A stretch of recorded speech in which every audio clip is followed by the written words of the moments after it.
सुंदर होता है मन अति सुंदर।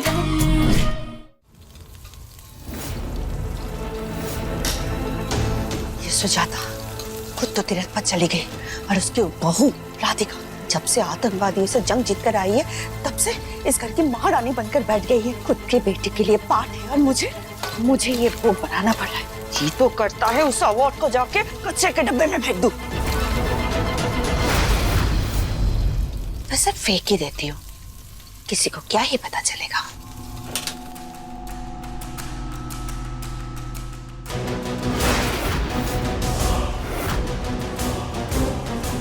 कल अवार्ड के मुंह दिखाई के बाद राधिका बहू ने अवार्ड यहीं पर रखा था, फिर अवार्ड कहाँ गया?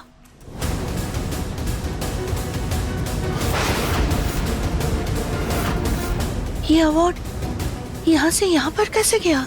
अभी तो मैं यहाँ से आई थी, मुझे क्यों नहीं दिखा? जो भी हो लेके लेते हो। क्या था?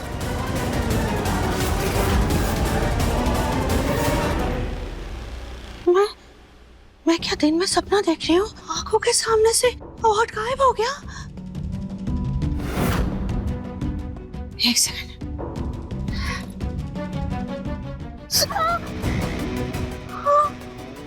नहीं, सपना नहीं है, सच है।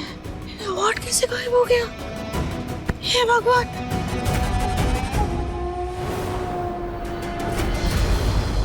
अवार्ड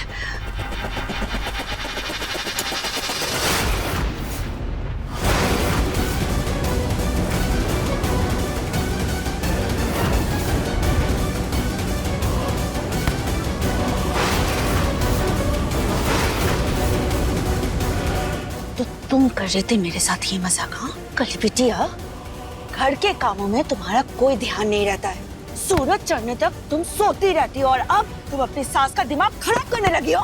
आवाज नीचे सास जी, वरना सबको बता देंगे आप ये अवार्ड कचरे में फेंकने जा रही थी,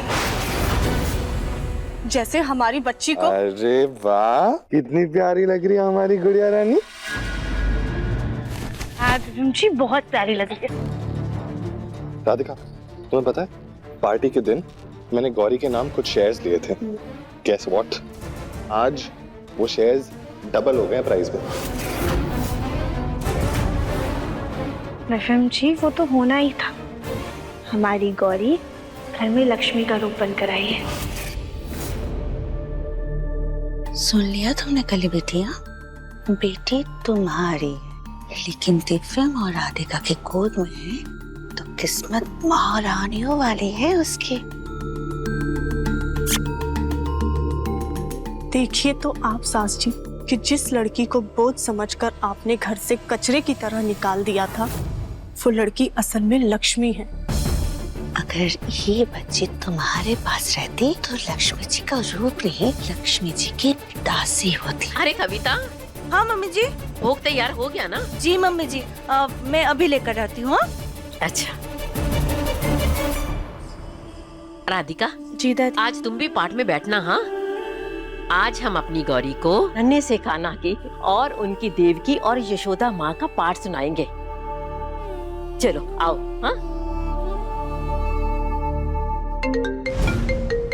एक सेकंड, मुझे फोन आ रहा है।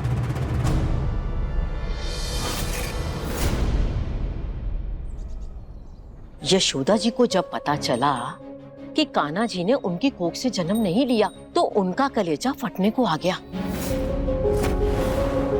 उनको लगा कि उनका कान्हा उनको छोड़कर अपनी देवकी माँ के पास चला जाएगा।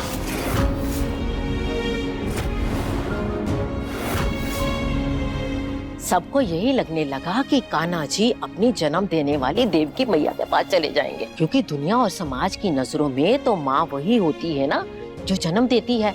लेकिन कान्हा जी ने कहा, भले मेरे नाम के आगे देवकी नंदन रहेगा, लेकिन लाल तो मैं यशोदा मैया का ही कहलाऊंगा।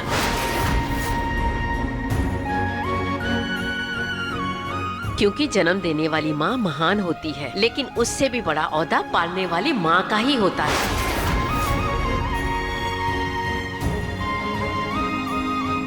क्योंकि वो बच्चे को अच्छे संस्कार देती है, उसे शिक्षित करती है और उसका जीवन सफल बना देती है।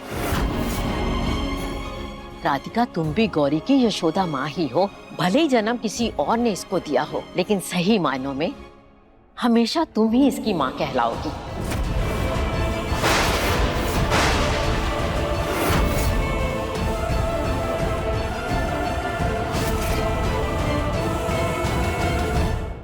मम्मी जी, पाठ हो गया हो तो राधिका बहू को रात के खाने की तैयारी भी करनी है। जाओ राधिका, वैसे भी तुम्हारे बिना किसी से कोई काम होता तो है नहीं। जाओ। जी दादी।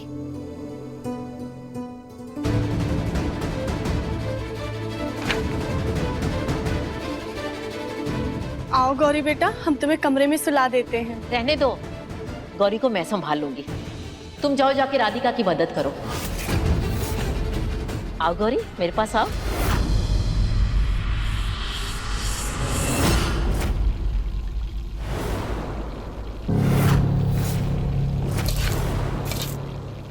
कली भाभी, हमने यशोदा माँ की कहानियां तो ना बहुत बार सुनी है, पर के एहसास को हमने कभी समझा नहीं। पर गौरी की यशोदा मैया बनने के बाद, आज दादी के पाठ सुनने के बाद, हम यशोदा मैया की भावनाओं को बहुत अच्छे से समझ पा रहे हैं।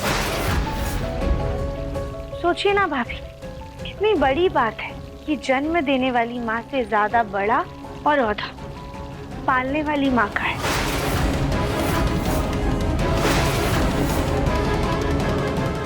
शायद ये सही भी है, क्योंकि जीवन तो माँ ने दिया है। एक नन्ही सी जान को दुनिया में लाना अपने आप में ही एक बहुत बड़ा पुण्य है, लेकिन उस नन्ही सी जान को पालना, उसकी परवरिश करना, उसे अच्छे संस्कार देना, उसे इतना प्यार करना कि उसे कभी भी अपनी जन्म देने वाली माँ की कमी महसूस ना हो।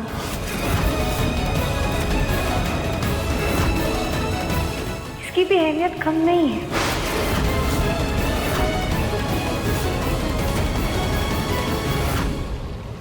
भाभी, हम भी ना गौरी को इतना प्यार देंगे कि उसे कभी भी अपनी जन्म देने वाली माँ की कमी नहीं खलेगी। बहुत किस्मत वाले हैं जो ईश्वर ने हमें गौरी की माँ बनने का सौभाग्य दिया।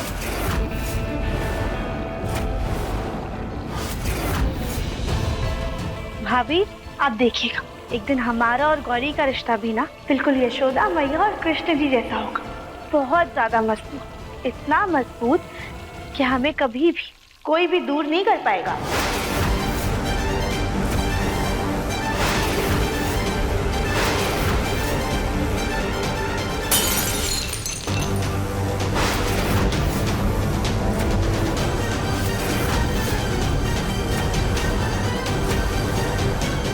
माफ करिएगा देवरानी जी, वो हाथ से फिसल गया।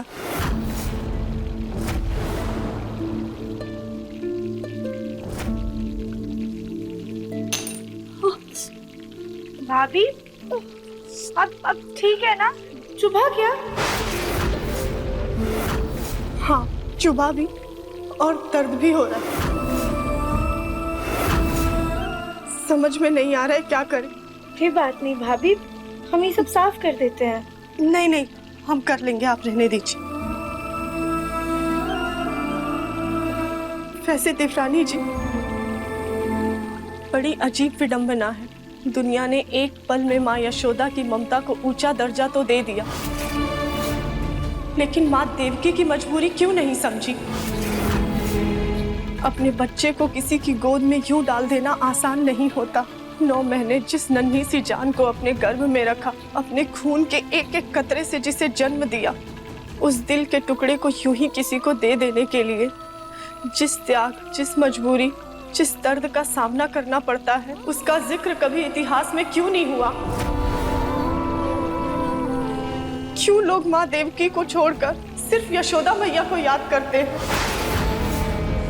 यशोदा मैया भी तो माँ देवकी की वजह से ही माँ बनी थी ना, फिर उनका दर्जा छोटा क्यों है? भाभी, आप बिल्कुल सही कह रही हैं, लेकिन हम तो गौरी की देव की माँ को जानते ही नहीं है और ना ही उनकी मजबूरी को, इसलिए हम तो गौरी की यशोदा माँ बनकर ही उसे बहुत ज्यादा प्यार करेंगे। गौरी की देव की माँ हम हैं।